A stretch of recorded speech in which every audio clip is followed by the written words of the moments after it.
Hi, this is Brian. Welcome to Philosopher's Notes TV. Today we've got The Psychology of Winning by Denis Waitley. So Denis Waitley is kind of an old school, modern self-development guy. He's sold 10 million audio programs in the 20th century and 21st century, and just a super popular kind of get things done, rock your greatest life, self-development guru. And this book is packed with big ideas. I'm excited to jump right in. We've got a lot to cover. So the first big idea here is he says that the psychology of winning, and again, winning, it just as he defines it, it's not about, getting straight A's or winning an athletic competition. It's about living at our highest potential. It's about becoming better and better and more alive human beings. That's the idea here. And he's looking at what makes those types of people tick. And again, we're going to look at some of the big ideas as he sees it. The first one is it's all about how we take something. It's all about how we interpret it. Now, I talk about this in every single note, so I'm not going to go into detail on it because we've got some other stuff I want to cover. But this isn't just self-help, kind of fluff. This is deep scientific stuff. How we interpret our environment is what it's all about. And I have a couple of different quotes here that I think you dig. So he's got a big idea called, I call it the inventory bag. He says one of the most important things we can do on a daily basis is to fill up our bag, our B-A-G. He says we want to pay attention to our blessings, we want to pay attention to our accomplishments, and we want to pay attention to our goals. B-A-G, blessings, accomplishments, goals. We want to fill up our bag every day. And we know this scientifically, that gratitude is just huge. To appreciate our blessings is huge. And to appreciate our accomplishments is huge. Deeply builds our self-esteem and does extraordinary things for our overall well-being. And in fact, gratitude, as I mentioned in a lot of these notes, is one of the key ways and most effectively easy ways to boost our levels of happiness. Shift from the complaining, the criticizing, the blaming, all the things that are wrong, and focus on all the amazing things in our life. No matter what's going wrong, I guarantee you can find 5 times as many things that are right. From the fact that you're alive, to the fact that you were born, to all the amazing things that have happened throughout your life and are going on right now. So BAG, blessings, accomplishments, goals. Highly recommend you check it out. In the note, I have some space for you to journal that. Press pause, journal that right now. It'd be a great thing to do. I actually do something very, very similar, and it's huge. On a daily basis. It's really fun stuff. I'm going to do a lot more videos, by the way, on my journaling process. I'm going to do probably just a lot of them. I'm excited about that. Next big idea is staying on target and scoring a hit. He talks about the fact that we're kind of like, we're goal-directed and goal-oriented individuals. And he talks about the fact that it's kind of like having a missile, a guided missile. You got to have a clear target, and then you adjust as you're moving toward your target. And we talk about this in psycho-cybernetics as well, and Mihai Csikszentmihalyi talks about it in Flow, how important goals are. It literally focuses our consciousness in really powerful ways that is one of the hallmarks of optimal and effective living. So he talks about this, and he says we need to make sure that our targets aren't undefined, that's not going to help at all, or too far out there. If it's out of the range, out of the scope, then we can't use our guidance system to get there. We just get overwhelmed and it kind of fizzles out. So having effective goals that really inspire us, that we're moving toward, is huge. We're going to talk about that a little bit more in here. But first I want to talk about another big idea. He talks about the fact that stress is good. A certain level of stress is good, and in fact it's very good. And he tells a story about Earl Nightingale. Back in the day, he went to the Great Barrier Reef. And he noticed on the Great Barrier Reef, which, 1,800 miles, right? The Great Barrier Reef extends around Australia, New Guinea, that area, right? Is that where it is? Yes, New Guinea to Australia. Haven't been there yet. Excited to check it out. So, Great Barrier Reef, there are 2 sides to it apparently.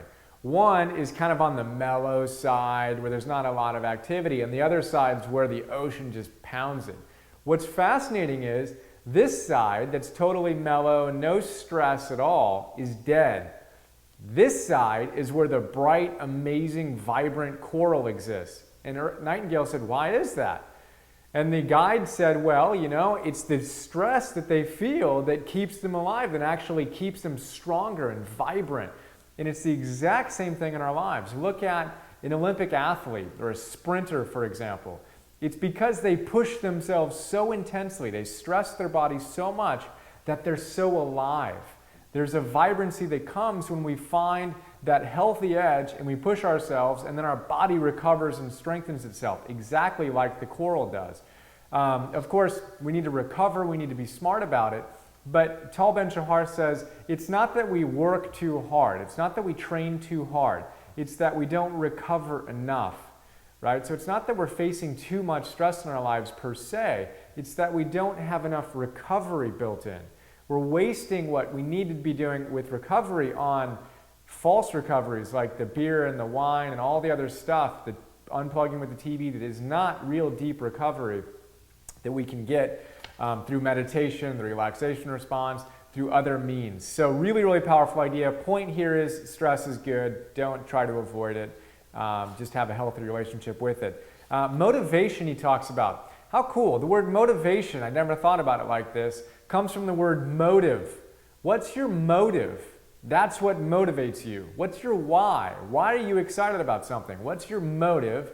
That's your motivation, and that's how you keep yourself inspired. We just talked about that in emotional intelligence, the last episode, how important self-control and being able to motivate ourselves is. The next big idea is kind of tied to the stress. Two forms of stress. He likens it to butterflies and moths. Right? He says butterflies are good. You know, you get little butterflies in your stomach, you get a little bit nervous. That's good. All that energy is actually really good for us. It's essentially helping us perform at our optimal state, at our peak state. So butterflies are cool. We want to smile with them and just kind of flow with them. Moths, on the other hand, are not cool. Moths eat away at things, right? Moths form ulcers. They eat away at us. So we want to have a healthy relationship to our nerves and to our energy. Butterflies and moths. And we talk about it in the book Overachievement as well. He's got some awesome ideas that I highly recommend. Check that one out, Overachievement. We have a PNTV episode on it, and that note's one of my favorite ones, and that book is awesome. Well, quickly, I'll just say, overachievement. It's all about going out and rocking it, like truly living an extraordinary life, pushing it as far as you can. And he talks about the fact that if you really want to do that, imagine that you're a race car driver. If you're a race car driver, you want the strongest, the most powerful engine you can possibly have, a V12. Now, you got to learn to drive that thing, right? Because if you don't know how to drive it, then you might get in an accident. But if you're committed to winning races, you wouldn't swap out your V12 for a V4 just because it's a quieter ride. It might be a quieter ride, but you just got rid of all of your power. And there's no way you're going to win any race with a V4 when you need a V12 to really go out and perform. And his thing is, don't try to just get rid of stress. Learn to manage it. Learn to work with it and to perform with it at that edge. Really cool idea we talk about more again in the book Overachievement. The next big idea is personal optimism and enthusiasm. He says the hallmark of a winner is their personal optimism plus their enthusiasm for life. That's when you know you've reached a certain level that you want to be at. He also talks about the importance of concentrating all your energy, right, and getting completion. So when you come up with an idea or you have a project or you're doing something, complete it. On a macro level, if it's a business or a project, rock it. And on a small level, if it's something as mundane as getting the bills out of the mailbox, well, get the bills out of the mailbox, open them up, write the check, seal them up, and walk back out and put them in the mail. Don't have them sit there as an incompletion, stressing you out as you walk by them every day. Completions are huge. We talk about it more here and in the book Focal Point by Brian Tracy. The final idea is planning our ideal lives. He says it's insane that most people spend more time reading the news, studying the newspaper, planning a vacation, or preparing a Christmas shopping list than they do planning their ideal lives. So what can you do? What's your ideal life? Imagine you can do anything you wanted. You had everything you wanted in your life. What would that look like? Spend time thinking about that and moving in that direction. I have some ideas on what you can do on that in the note. But we need to spend time thinking about our ideal lives if we want to have it. Pretty straightforward. Well, that's Psychology of Winning in a nutshell. Hope you dug it. Look forward to sharing more with you soon. As always, have an awesome day. See you.